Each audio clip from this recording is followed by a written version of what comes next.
এখানে মেয়েটি দেয়ালে গোবর লাগানোর সঙ্গে সঙ্গেই তো গোবরগুলো তো হঠাৎ রুটি হয়ে যায়। আরে এ তো দেখি রুটি হয়ে গেল। খেয়ে দেখি তো আসলে কি ইয়াম ইয়াম ইয়াম। এটা তো দেখি সত্যি সত্যি রুটি, কিন্তু গোবর কিভাবে রুটি হতে পারে? আব্বাকে বলতে হবে। আব্বা আব্বা আব্বা, আপনি এখানে? হ্যাঁ, এত চিল্লাচ্ছিস কেন? আব্বা এই যে দেখুন রুটি। কই দেখি তো একটু খাই। বাহ, অনেক সুন্দর রুটি তো। কে দিয়ে গেল? আব্বা আজকে আমি যখনই গোবরগুলো দেয়ালে লাগাচ্ছিলাম হঠাৎ সেই গোবরগুলো রুটি হয়ে গেল।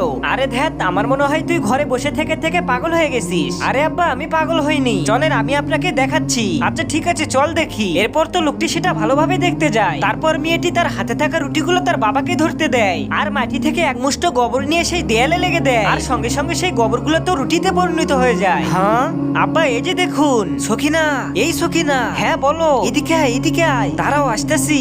এ কথা বলে মেয়েটি তো তার কাছে দৌড়ে চলে আসে। আরে কেমন আছিস সখিনা? ভালো আছি। তোর বাবা কি আমাদের সম্পর্ক মেনে নিয়েছে? না না, হারামখোর তো কিছুতেই মেনে নিচ্ছে না। আরে এটা তো দেখি সত্যি সত্যি গোবর রুটি হয়ে গেছে, কিন্তু এ আবার কোথায় গেল?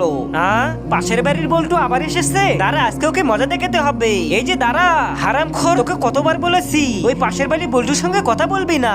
আব্বা কি করব, ও আমাকে অনেক পছন্দ করে আর আমি ওকে বিয়ে করতে চাই। আমি ওর সঙ্গে তোর বিয়ে দেব না। যা তাড়াতাড়ি গোবর দেয়ালে লাগা, এই রুটিগুলো অনেক দামে বিক্রি করতে হবে।